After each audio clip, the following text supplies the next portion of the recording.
If you've ever labeled your child as explosive, strong-willed, sensitive, or angry, we have created a course that is here to support you. Our brand new anger course is now available for purchase. It's available right now. You're going to get 35 video lessons between 1 and 4 minutes long that are practical, insightful, useful, and based off of what real parents were asking us for when it comes to angry kids. It's available right now. It's brand new. We cannot wait to support you with this course. Head to the link in the show notes to grab it.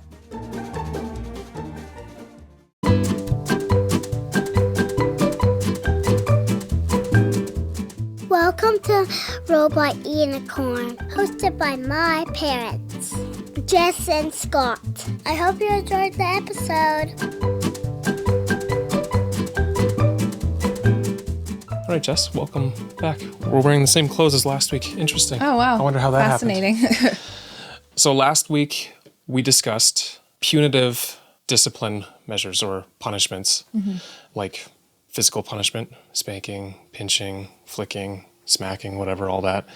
Harsh verbal discipline, so yelling, belittling, humiliating. We talked about threats and bribes.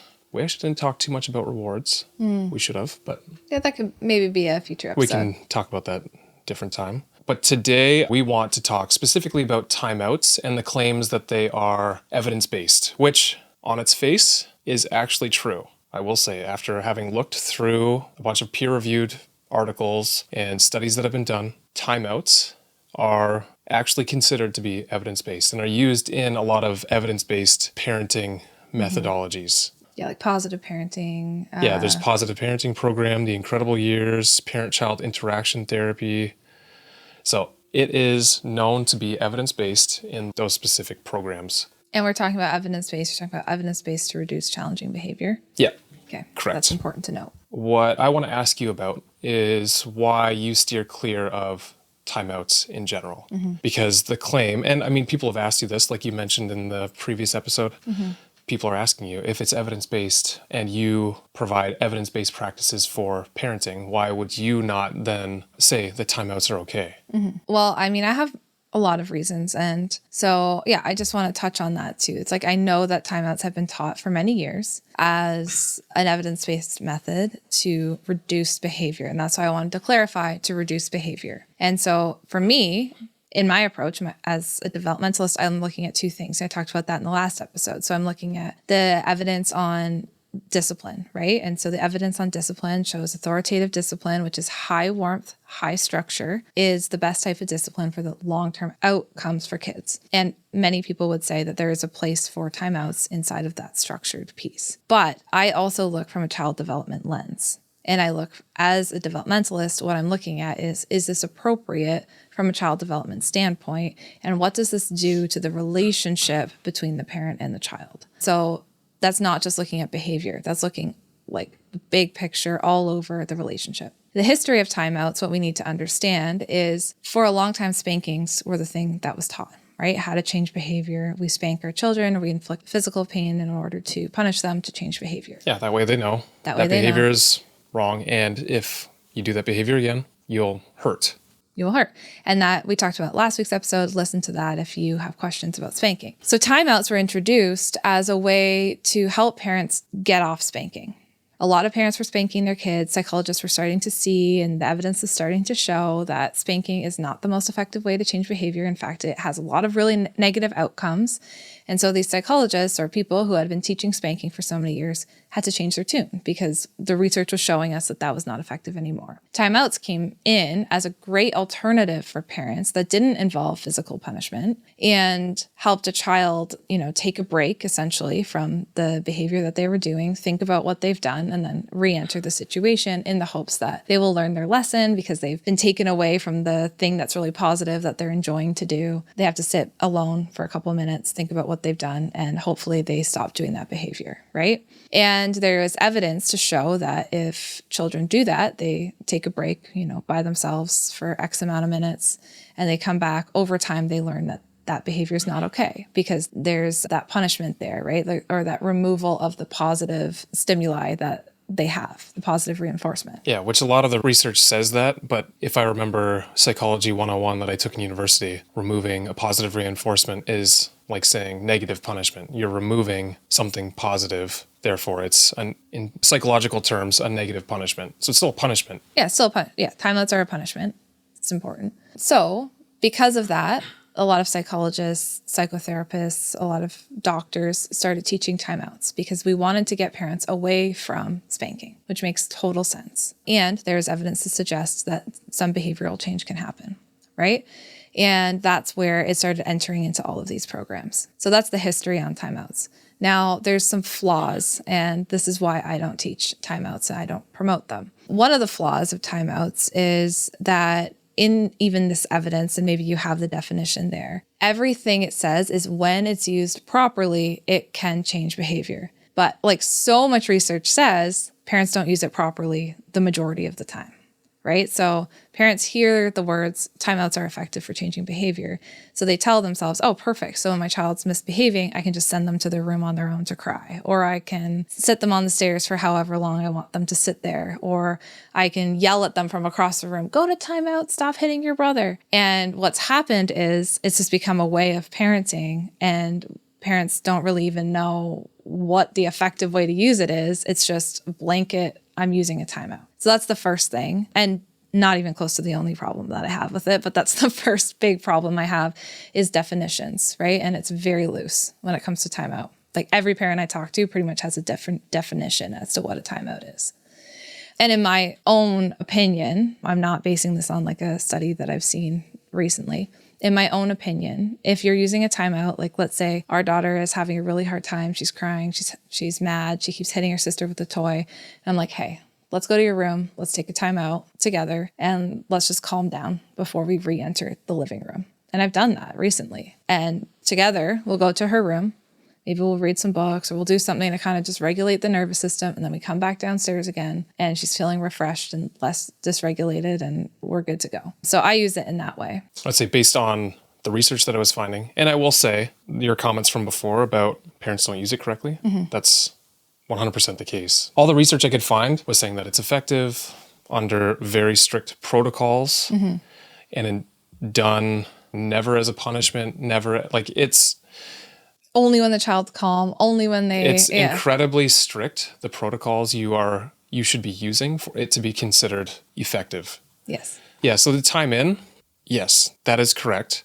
What I will say is that some could argue that by doing a time in with the child that just hit the other child, you're now reinforcing that behavior of them hitting their sister. So what would you have to say to that?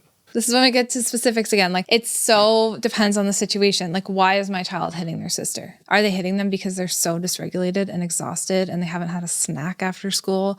And then their sister just like did one thing and they're 3 years old and they lost their mind. Like, yeah, then I would probably take them away with me, get them a snack, help them regulate, and they're fine. And I wouldn't really be that worried. I'm reinforcing the hitting. What I'm doing is calming the nervous system, right? But if I have a child who's intentionally hitting, looking at me to see what kind of attention or connection they're going to get from me when they're hitting, and I'm taking them and, oh, honey, you're hitting, oh, yeah, I'm probably reinforcing the hitting. I would have a different response. That's why my thing that I always talk about in Nurture First is get curious. We have to figure out what the root cause is of this behavior. Dysregulation and seeking connection, I will have two different responses for. So again, another reason I don't love timeouts is because if that's the blanket approach we're using, sometimes you're reinforcing the behavior. I've seen kids who have had timeouts, aka being sent to their room or sent to the principal's office, reinforcing the behavior, which is, I don't want to be in this room right now. Right. And so then they learn, when I misbehave, I get sent to be in my room by myself, or I get sent to the principal's office. I'd rather be there. And so it actually gets a need met for them. So this is like my problem. This is another one of my big problems with timeouts is if it's just a blanket thing that you use, we're often missing the point. Like we're missing the tuning in with why is my child behaving this way? And we might actually be reinforcing the behavior we don't want to see more of. Right. Okay, so you say using it as a blanket method. But what if you don't use it as a blanket method, but you only use it for those situations where, let's say, our youngest is hitting one of their sisters, which doesn't happen incredibly often. But if it happens once every week or every couple weeks that they're hitting someone with a toy, that's not constant.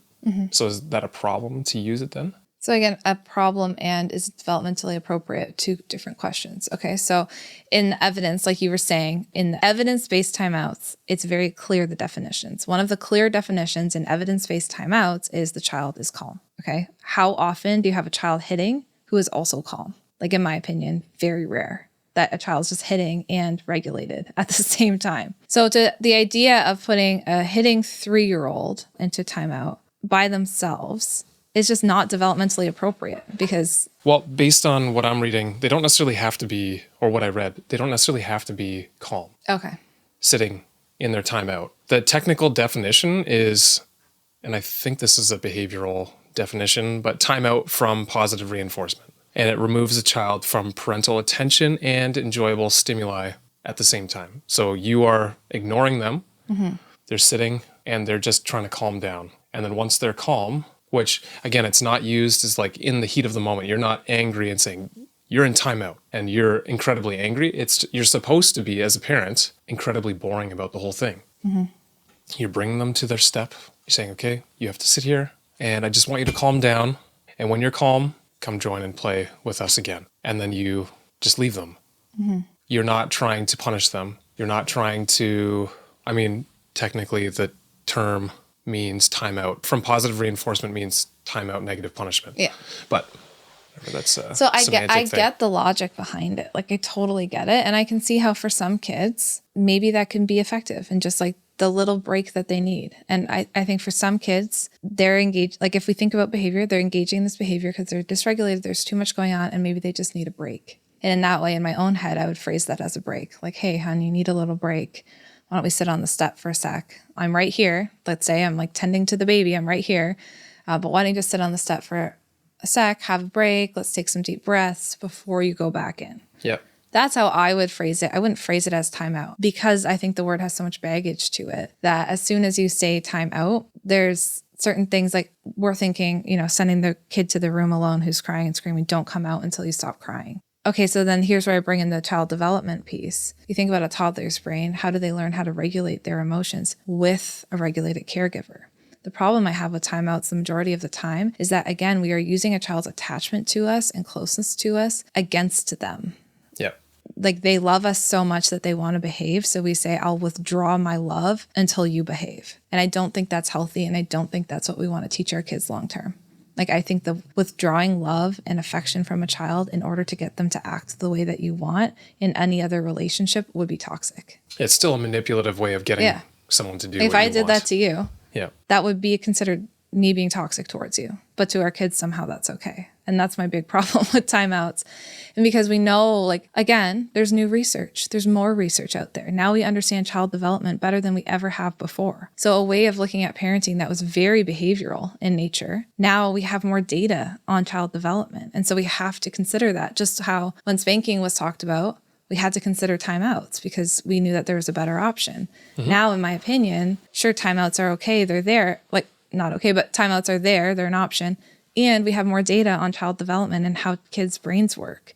And so to just simply say, well, we should still use them because they change behavior. Well, my goal is not to just change my child's behavior. My goal is also to teach them how to regulate their emotions, to help them learn new skills, to get curious about why they're having a hard time, to show them that I'm in a connected relationship with them, and to teach them how to regulate through repeated exposures to my calm. That's my goal as a parent. And I don't see, for me, how timeouts fit into that goal.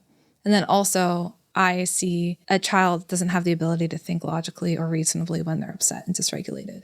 So the idea that I get my child to sit on a step as they're crying for X amount of minutes to reflect on the actions that they just did is not realistic either.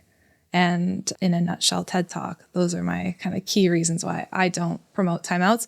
But I will say quiet breaks can be really helpful. And so it's just in the way you phrase it to your kid. Well, no, that's a different method though. Yeah, that's different. But I think where timeouts, sometimes people are like, it did help my kid. But what they're really doing is just giving their kid a break from the overstimulating situation, right? And that's different to me. Yes. What I will say is, so I touched on this earlier, but the research that I found on this either very annoyingly did not describe or define what the appropriate use of timeouts was, and then said, well, based on this 30-minute questionnaire that 450 parents filled out, and it was still a peer-reviewed article, but we see no issue with timeouts done properly and negative outcomes for their children, like mentally, emotionally, cognitively, all of that. And I found that kind of annoying. But any of the ones that did define it said it has to be done in a very specific way. It can't be used as a punishment or as, like, you can't be angry as a parent when you're doing it. And if you can't control your anger in that moment and you can't calmly put your child into the timeout, then right there, don't do it. It's not as effective anymore. The other thing that a lot of these articles were suggesting was that essentially you have to have an authoritative home. So you have to have that warm structure in your home. And then if you are consistent in your use of boundaries and a timeout is one of the things that you use to, let's say, punish your child for doing something, but they're aware of that ahead of time, it can be effective. But a lot of these articles suggested that most parents have no idea how to actually do it effectively, or we're not capable. Like, I don't know that I would be capable of doing that in a way that I wasn't annoyed or angry. Yeah. And also, like, for, let's say, our home with 3 kids, could we really do like so much structure in terms of the timeout every single time our child was doing something? I don't know. And like, one of the other like issues I have, even with all those things, where's the new skills? Yeah. So that's another thing that none of those touched on. The articles that I found, and this makes sense, are purely behavioral. So they're saying it's effective because it changes the behavior in that moment. Some of them were suggesting that it can change behavior long-term as well. But again, the only situations where that was the case is if it was done properly. Yeah, I don't know. I struggle because what is the need? In my opinion, like, you could do the timeout perfect, but if the child is engaging in the hitting to get the timeout because they're overstimulated and they need a break, you are not teaching them new way to ask for a break. But I think that's what the research was suggesting, which is why I found all this research incredibly annoying, because it's not like they're looking that deep into it. It's just... it's so behavioral. It's very much if you do it in the appropriate way. So that means, though, that in an authoritative home, you're understanding that your child isn't doing that behavior because they're seeking attention from you. You should be able to understand why they're doing it. Right. Which is, I think, unreasonable. I don't even know if you, in the moment, if you have all 3 kids upset, if you would even be able to do that in that moment. You might be able to reflect on it later. So what I found was that, yes, it's evidence-based. That is true. If you look at in the moment behaviors and the reduction of them, if you do it in the exact right environment with the exact right protocol or method. That's not saying there's no better ways to do it. I'm just saying that's what the evidence suggests, is that it is actually effective, but you have to do it perfectly, essentially, for it to be effective. Friends, we have exciting news. The Anger course is now available. This course was created for parents of kids who would be labeled as angry, strong-willed, sensitive, or explosive. It's meant for kids ages 3 to 9 years old. Inside the course, you're going to find 35 video lessons, all between 1 and 4 minutes long, really easy to digest, covering everything from your triggers, how you view anger, of course, your childhood experiences, to what anger is and why it presents the way it does, and how even sensitivity plays into it. And then you'll finish it off with some scenarios and really practical tools. The whole thing's only an hour and a half long because we know you're busy. We can't wait to support you. Head to the link in the show notes to grab the Anger course right now.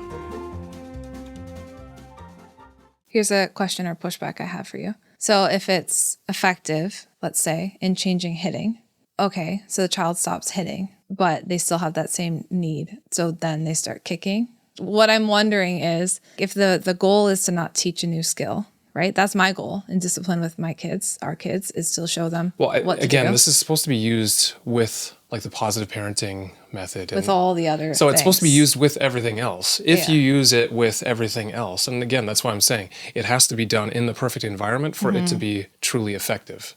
Right. So you have to explain, next time we have to go through this. You have to do it in this way, or you shouldn't hit, because you have to think about it from their perspective. Like if you had a toy and they wanted it and they hit you, like you can't go. Yeah, okay. You do have to go through all of those things on top of timeouts. And again, timeouts can't be used as a punishment. It's just for essentially calming them down. Yeah. That's it.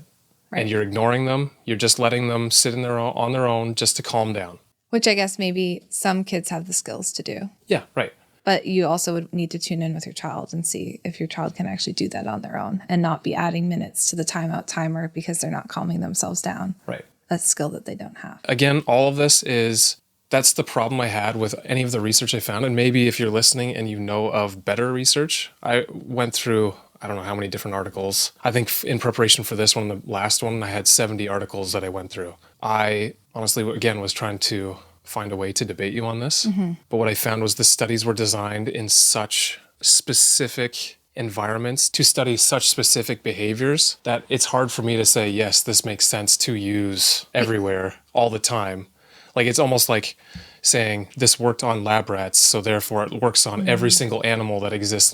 Maybe that's a poor No, I think that's analogy, fair. but it kind of felt that way. When It works in the lab, so it should work in real life. Yeah. When you're talking about parents in real life who are, of course, dysregulated and upset, and then they hear time, and like that's my problem. I guess that's when I see people who say they're psychologists or data analysts or whatever, and they say timeouts are evidence-based, and parents take that as, oh, sweet, okay, great, this is such a good tool for me. But when I see that in clinical practice being used in real life, it's go to your room until you're calm. Sit in there till you're calm. The child's screaming and crying in their room. They're 2 years old. They cannot regulate their emotions on their own. And we're saying that's evidence-based. And like parents are like, no, this is evidence-based. Well, even older than that, it doesn't. Yeah, even older, 5. Based on the discussions we've had on this podcast, that's not developmentally appropriate, even potentially up until like 7 years old. Right. And even still, there's alternatives. Yeah. Better alternatives. Yeah. That's kind of what I was coming to the conclusion of. It's not as though it's not possible to use timeouts because they can potentially be effective. But if you measure them against alternatives, like using the authoritative method and using, let's say, a time in, so you're instead trying to connect with them and calm them and then eventually teaching them and all that stuff, but you're not leaving them on their own and making them worried that you're not going to love them anymore internally because they did something bad, so they have to go to their room or sit on the step. Like there are alternatives that aren't also potentially harmful for attachment. Yeah. Which I think is the key. Like based on what you're saying, I was trying to figure out how do we reconcile that timeouts are evidence-based for behavior, but potentially harmful for attachment after I read through all of this. Yeah, and I've spoken with some of the leading psychologists in the field of child development who would say that timeouts, in the way many parents use them, like go to your room until you're calm, can actually be more harmful than spanking. Because spanking, there's like an element of like, I'm still with you. Whereas timeouts can be an element of you are by yourself with your feelings. And I like remove my love until you act in the way that I want you to. Not in the way you're talking about, but in the way that they're often used.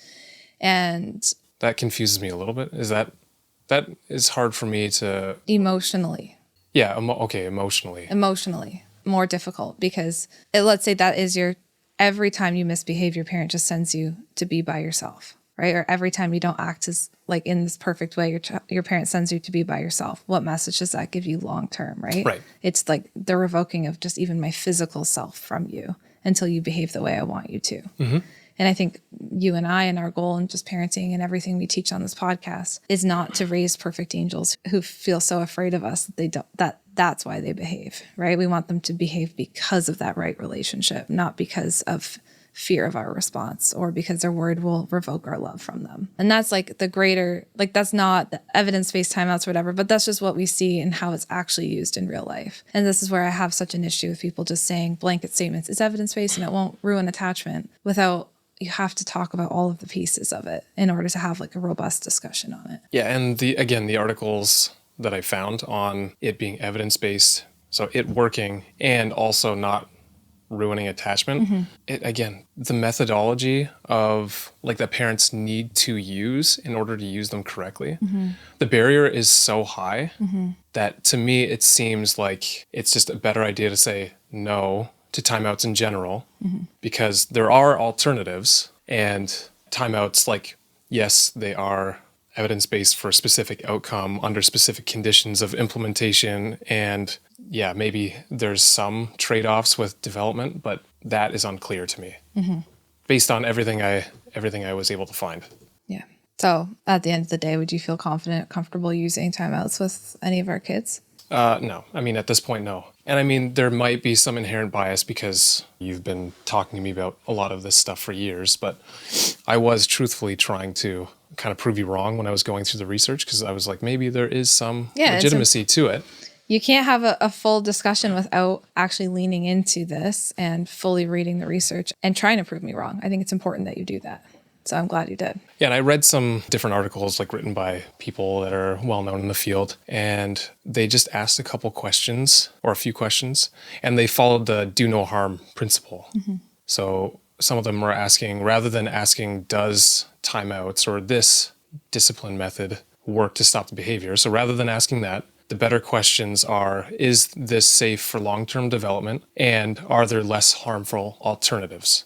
And I thought that was an interesting way to frame it. Mm-hmm. I mean, it's hard to think that in the moment. Mm-hmm. That's why I think for parents, these decisions around punishments, timeouts, or the other ones we talked about in the last episode, you have to make those decisions before you're ever in the moment. Like for me, timeouts have always been just off the table. It's never been an option. As soon as it's an option, then you're using it in the moment because you're dysregulated. Mm-hmm. I think like in our parenting course, like the first thing I do is like talk about your negotiables and non-negotiables discipline and just have that so that you're not pulling from a strategy in the moment when you're already having a hard time. Because I think that's when parents are using it a lot, right? Yeah. And then later they regret it. But if it's not, if this or spanking or threats or whatever, this is just not something you want to do, then you need to tell yourself that's not an option for me in this moment. And that will help you connect with your kids. Well, and try and instead, find and you'll find other, different options. Yeah. Other options. Yeah. Which I mean, the time in, like you were explaining, sitting them with them in that and trying to regulate them. I mean, that's just the typical way we help kids through their difficult emotions, right? Their big feelings. Like we've talked about, the parent-child relationship quality is more predictive of positive outcomes than any specific disciplinary technique, which I think is true across the board. But if we follow that and the do no harm principle, if that's what we're trying to accomplish, I feel like there is a risk in doing harm with timeouts because they go, yes, they're evidence-based, but they're not measured against all aspects of child development either. And it sort of goes against what we know about child development. So again, the most important thing, you're not supposed to do things perfectly, but the relationship that you have with your child is the foundation. And then you were talking about skills versus compliance. So like if we want to actually teach our kids skills, putting them in timeout doesn't necessarily teach them, or punishing them doesn't actually teach them the skill that they need the next time they're in that situation. Or, I mean, with young kids, it could take 100 times before they actually learn. So effective discipline teaches that self-regulation, empathy, and problem solving rather than just achieving immediate compliance. Yeah. I mean, there's maybe situations where your child is running across the road and you need to yank them back before they run into the road. And that might hurt, but you need to do that so they don't get hit by a car. Of course, safety first, always. Yeah. But I think those situations are pretty rare. I wrote kind of a final thoughts for this just because of how much this took me a lot of energy and effort to put this. He's been putting this together for a long time, so. I think skepticism regarding broad claims of evidence-based practices, such as those sometimes made with timeouts or other discipline strategies. So that skepticism, I think, is often warranted. I think it's important. I'm highly skeptical. That's why I try and prove you wrong. And I think it's important to ask so evidence-based, let's say timeouts, evidence-based for what specific outcome, under what specific conditions of implementation, and with what potential trade-offs for other areas of development. So I think that's important to think about with all research when we're talking about parenting. Yeah. A technique like the timeout can be evidence-based for reducing non-compliance in specific populations of children when implemented or used with very strict protocols and when used under like a whole comprehensive parenting program. So if you're literally following everything in Jess's Parenting Little Kids course to a T, it can potentially help. But there's a big risk in not doing it properly if you don't follow the strict protocols. Yeah. And I teach the time in the parenting course. Right. And this narrow definition of effectiveness doesn't mean that concerns about its impact on child's emotional well-being or attachment security when it's used often in isolation or as a punishment. Yeah, I think there's still that risk there. So I think evidence-based, we talk about evidence-based as well, but it's more, I think we try to talk more in broad terms, like this is the general consensus. And we try and take behavior and development into account, where I think a lot of research, they're focused on one aspect but not the other. So evidence-based should not be a blanket endorsement, and it still needs a skeptical eye on the scope, limitations, and broader implications of the evidence. And by understanding, I think, all of these complexities, parents and caregivers can make more informed choices that truly nurture their child's potential, which I think we can say is kind of the main goal of parenting. Yeah. It's nurturing a child's true potential. Yeah. And knowing that that comes into play when the child is in that right relationship with their parent, right? And I think the fear with not using a timeout is, well, then will my kid learn how to behave? And the answer is yes. They will learn how to behave without punishments through you, through your guidance, through your co-regulation, your modeling and teaching new skills. You don't need to use timeouts to teach them how to behave. Yeah. Doesn't mean that you're not setting boundaries. You don't let them do whatever they want, but it just means that these like punitive measures and timeouts are not the most effective way of actually doing those things. Yeah, exactly. Yeah. I think that's really important for parents to know. It's not like, oh, all hope is lost then. It's Right. like, actually, there's a ton of hope. There's so many other strategies and tools we have now that maybe we didn't have when timeouts became super popular in the 90s, and early 2000s. We have more tools now, so we can use them and support our kids and help their development and emotional well-being as well. Yeah. And honestly, lately, because we've been doing the episodes in this manner, where I get to do a bunch of research and understand a bit more of the child development and behavioral aspects, I've looked at our kids and I'm almost more excited to be their parent now because I'm starting to understand more of what we're doing and the reason why we're doing these things. Yeah. And we're parenting in this way. And the fact that I'm trying to unlock for them their full potential. Yeah. And it's all right there for us. Yeah. Right? It's all right there. That's the thing. It's kind of exciting. It's the best job in the world. Like it truly is. It's the most important thing we can do is nurture their potential that's there instead of just crush it out of them, to make them these compliant kids. Like it's all there and we just have to be there to facilitate it. Yeah. Awesome. Well, hopefully you enjoyed this, Jess. And I hopefully loved it. Listeners enjoyed it. It was a little more sciencey Yeah. than in the past, but it was kind of exciting for me to. I loved Deep reading the dive. research. This is all stuff I've read, but I think it's really important to bring it in. So it's not just like just saying it, Yeah. We have the data to support it. So thank you all. This is great. Perfect. Thanks for listening. See you next week. Hey friends, thank you so much for listening to today's episode. We are glad that you are here. If you enjoyed today's episode and found it interesting, we'd really appreciate it if you'd leave a rating and a review. Scott and I actually sit down together and read them all. A 5-star rating helps us share our podcast and get these important messages out there. Thank you so much for listening, and we can't wait to talk to you again next time.